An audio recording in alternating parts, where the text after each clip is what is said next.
personne ne pourra jamais lire dedans. En tout cas, c'était ma conviction à l'époque.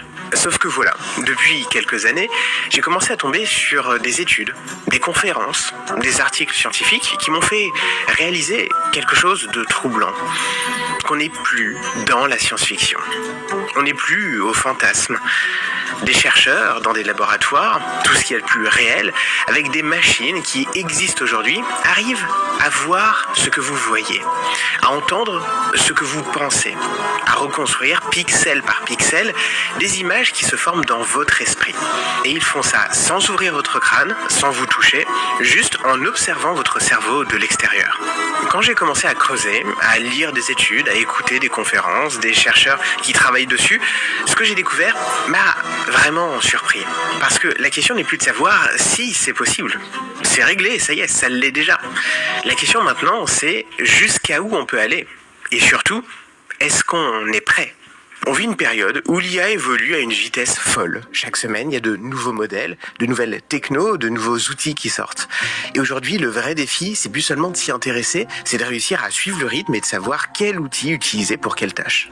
Parce qu'en réalité, chaque IA a ses points forts, a ses limites et a ses spécificités, et on ne devrait pas se contenter d'une seule. C'est justement ce que propose Mammouth AI, une plateforme française qui rassemble dans une seule interface les meilleurs modèles. Ceux d'OpenAI, de Google, d'Anthropic, de Mistral, mais aussi de Perplexity pour la recherche web ou des IA d'images. Vous pouvez passer de l'un à l'autre en un clic, comparer leurs réponses sur un même prompt et choisir celui qui colle le mieux à ce que vous cherchez. Et le tout à partir de 10 € par mois. C'est beaucoup plus abordable que de devoir s'abonner à chaque outil séparément, ce qui vous reviendrait à plus de 200 € au total. Donc non seulement c'est plus efficace, mais c'est aussi beaucoup plus simple et économique. En plus, Mammouth AI est conforme au RGPD et il n'utilise pas vos données pour entraîner les modèles. Donc vous pouvez l'utiliser en toute tranquillité. Bref, si vous voulez vraiment profiter de ce que l'IA peut vous offrir sans vous éparpiller ni vous ruiner, je vous recommande d'y jeter un coup d'œil, les liens sont en description. Pour comprendre comment on en est arrivé là, il faut d'abord comprendre une chose fondamentale sur votre cerveau. Et c'est quelque chose qu'on a tendance à oublier parce que ça nous semble tellement naturel qu'on n'y pense même plus. Quand vous regardez quelque chose, n'importe quoi, le visage d'un ami, un paysage, l'écran de votre téléphone, la pièce dans laquelle vous êtes en ce moment, vous avez l'impression de regarder directement la réalité. Comme si vos yeux étaient des fenêtres ouvertes sur le monde et que la réalité entrait directement dans votre conscience. Mais c'est pas du tout ce qui se passe. Absolument pas. Ce que vous voyez, c'est pas le monde tel qu'il est. C'est une reconstitution. Une image entièrement fabriquée par votre cerveau à partir de signaux électriques.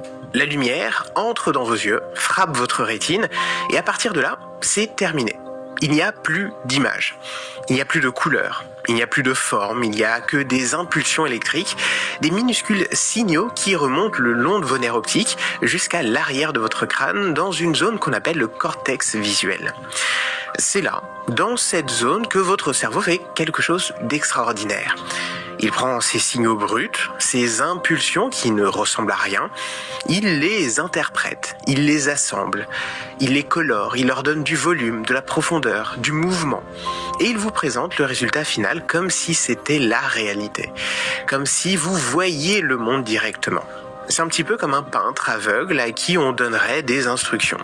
En haut à gauche, du bleu, au centre, une forme ronde, chaude, orangée, en bas, du vert. Le peintre ne voit rien.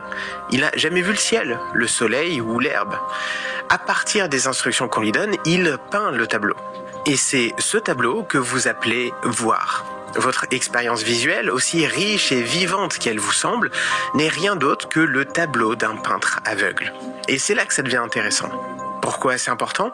Parce que si le cerveau reconstruit une image à partir de signaux électriques, alors, en théorie, si on arrive à lire ces signaux, on devrait pouvoir reconstruire l'image nous aussi, de l'extérieur, sans avoir accès aux yeux de la personne.